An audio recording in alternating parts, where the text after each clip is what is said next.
श्री गणेशाय नमः। शांताकारं भुजगशयनं पद्मनाभं सुरेशं विश्वाधारं गगनसदृशं मेघवर्णं शुभांगं लक्ष्मीकान्तं कमलनयनं योगिभिर्ध्यानगम्यं वन्दे विष्णुभवभयहरं सर्वलोकैकनाथं। प्रह्लाद नारद पराशर पुंडरीक व्यासाम्बरीश शुक शौनक भीष्मदालभ्यान रुकुमांगदार्जुन वसिष्ठ विभीषण आदीन पुण्यानि मान परम भागवतान स्मरामि। शुरू करते हैं। श्री भक्तमाल में हम लोग श्री वल्लभाचार्य जी के बारे में उनका चरित्र पढ़ेंगे। हिये में स्वरूप सेवा करी अनुराग भरे, ढरे और जीवनी को दीजिए। भगवान श्री कृष्णचंद्र का सुंदर स्वरूप लिखा है। भगवान श्री कृष्णचंद्र का सुंदर स्वरूप श्री वल्लभाचार्य जी के हृदय में विराजमान था। उसकी मानसी सेवा करके आपका हृदय अनुराग से परिपूर्ण हो गया था। तो भगवान की मानसी सेवा करते थे और उनका स्वरूप जो था वो उनके हृदय में विराजमान था, ऐसा लिखा है। संसारी जीवों के कल्याण की ओर आपका झुकाव हुआ। यहाँ लिखा है संसारी जीवों की कल्याण के लिए। जो भक्त होते हैं वो जब भगवान को प्राप्त कर लेते हैं तब उनका झुकाव हमारी तरफ होता है और वह सोचते हैं कि हम लोग भी भगवान को प्राप्त कर सकें। आगे पढ़ते हैं, लिखा है तब आपने विचारा कि जीवों की सच्ची जीवनी जो भगवान की भक्ति है उसे दूसरे जीवों को भी देना चाहिए। जैसा मैंने यहाँ बताया, क्योंकि वो जो है वो भगवान को प्राप्त कर चुके हैं, तब वह सोचते हैं कि हम लोग को भी भगवान को प्राप्त करना चाहिए। और हम लोग इतने दुख में पड़े हुए हैं संसार में, तो संत लोग जो होते हैं वो ऐसे कृपा करते हैं। आगे पढ़ते हैं, लिखा है तभी सोई ले प्रकाश घर, घर में विलास कियो, अति ही हुलास फल नैननी को लीजिए। तभी आपने अपने हृदयस्थ प्रेम ज्ञान के प्रकाश को शरणागत जीवों के हृदय में प्रकाशित किया। जहाँ तहाँ घर घर में श्याम सुंदर की सेवा का आनंद फैल गया। इससे लोक में जीवों को अत्यंत प्रसन्नता हुई। इनके प्रेम से प्रकट प्रभु के दर्शन करके आज भी नेत्र प्राप्त करने का फल लीजिए। चातुरी अवधि नेकु, आतुरी ना होत क्यों, चहु दिसी नाना राग भोग सुख कीजिए। श्री वल्लभाचार्य जी, श्रीनाथ जी जतिपुरा गोवर्धन की सेवा में बड़े ही चतुर थे। सेवा के समय आपको कभी जरा सा भी आतुरता नहीं होती थी। अनेक प्रकार के भोग राग अर्पण किए जाते थे, उससे सभी लोगों को चारों ओर सुख प्राप्त हो रहे थे। बल्लभ जो नाम लियो प्रथु अभिराम रीति, गोकुल में धाम जानी सुन मन राजिए। श्री नाभा जी ने उन्हें प्रथु जी की सुंदर पूजा पद्धति का उपासक कहा। सो पूर्ण सत्य है। गोकुल में उनका धाम है। वहाँ की पूजा सेवा जानकर, प्रत्यक्ष देखकर तथा सुनकर मन रीझ जाता है। गोकुल के देखिबे को गयो एक साधु सूधो, गोकुल मगन भयो रीति कछु न्यारिये। एक बार एक सीधे साधे संत दर्शन करने के लिए गोकुल को गए। वहां जाकर गोष्ठ में गायों के झुंड का, गोपाल का तथा मंदिरों में बालकृष्ण की सेवा पूजा और उत्सवों का दर्शन करके प्रेम में मग्न हो गए। क्योंकि वहां की प्रीति रीति निराली थी। छोकर के वृक्ष पर बटुआ झुलाए दियो, कियो जाए दर्शन सुख भयो भारिये। फिर उन संत ने एक छोकर के पेड़ पर अपना ठाकुर बटुआ लटका दिया और जाकर श्री वल्लभाचार्य जी के दर्शन किए, जिससे उन्हें बड़ा भारी सुख हुआ। देखे आई नाही प्रभु, फेरी आप पास आयो, चिता सो मलिन देखी, कही जा निहारिये। फिर आकर देखा तो ठाकुर बटुआ नहीं था। तब वह संत फिर श्री वल्लभाचार्य जी के निकट गए और बटुआ ना मिलने की बात सुनाई। संत को चिंतित एवं उदास देखकर आचार्य ने कहा कि वहीं जाकर देखिए। वैसे ही स्वरूप कई गई सुधी, बोल्यो आनी, लीजिए पिछानी कहियो, सेवा नित धारिये। संत ने आकर देखा तो छोकर के पेड़ पर अनेकों बटुए लटके हैं। उनका होश हवास उड़ गया। फिर आचार्य के पास आकर बोले, प्रभु वहाँ तो अनेक बटुए हैं। इन्होंने कहा, आप अपना बटुआ पहचान लीजिए। आप तो नित्य सेवा पूजा करते हैं, फिर भी अपने ठाकुर जी को नहीं पहचान सकते हैं। खुली गई आंखें अभी लाखें पहचानी कीजिए, दीजे जू बताई मोही पाँव निज रूप हैं। इस घटना से वह संत समझ गए कि ये सब श्री वल्लभाचार्य जी का ही प्रभाव है। उनकी आंखें खुल गईं। अपने ठाकुर को पहचानने की अभिलाषा करने लगे। उन्होंने आचार्य से प्रार्थना की कि मुझे वह उपाय बता दीजिए जिससे मैं अपने सेव्य प्रभु के रूप को प्राप्त कर सकूं।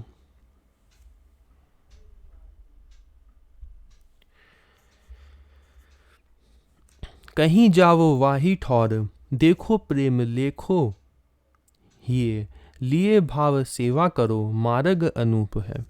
आचार्य ने कहा कि हृदय से प्रेम करो, भाव भक्ति पूर्वक सेवा किया करो, क्योंकि यह प्रेम मार्ग अति विचित्र और सुंदर है। देखी के मगन भयो लयो और धारी हरि, नैन भरी आए जानियो भक्ति को स्वरूप है।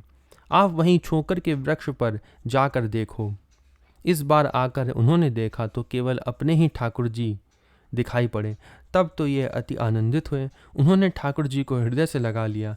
उनकी आंखों में आंसू भर आए। आचार्य की कृपा से उन्होंने भक्ति के स्वरूप को जान लिया। निसी दिन लग्यो पग्यो, जग्यो भाग पूरन हो, पूरन चमत्कार कृपा अनुरूप है। तभी से वह दिन रात सेवा में लग गए और मनसा वाचा कर्मणा प्रभु में तल्लीन हो गए। उनके भाग्य पूर्ण रूप से जग गए थे। साधुओं को चमत्कार पूर्वक अनुभव कराकर उनकी भक्ति दृढ़ करना, ऐसी कृपा श्री वल्लभाचार्य जी के स्वरूप के अनुरूप ही है। अब हम उनका कुछ विशेष चरित्र पढ़ेंगे जो कि कवित्व में नहीं है।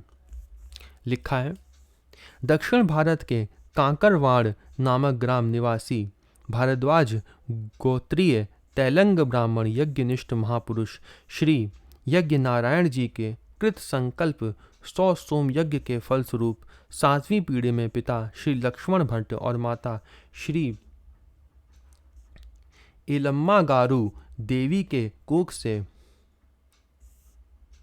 वैश्वानवतार श्रीमद वल्लभाचार्य जी का प्रादुर्भाव विक्रम संवत 1535 वैशाख कृष्ण एकादशी तिथि को हुआ। यज्ञों उपरांत बृहद ब्रह्म भोज कराने के लिए श्री लक्ष्मण भट्ट जी सपत्नीक काशी जा रहे थे। धर्मपत्नी गर्भवती होने के कारण 7 महीने में ही मार्ग में चंपारण्य नामक वन में शमी वृक्ष के नीचे पुत्र रत्न को जन्म दिया। काशी आकर लक्ष्मण घाट में निवास करने लगे। बालक का नाम वल्लभ रखा गया। 5 वर्ष में यज्ञोपवीत उपरांत 13 वर्ष की अवस्था में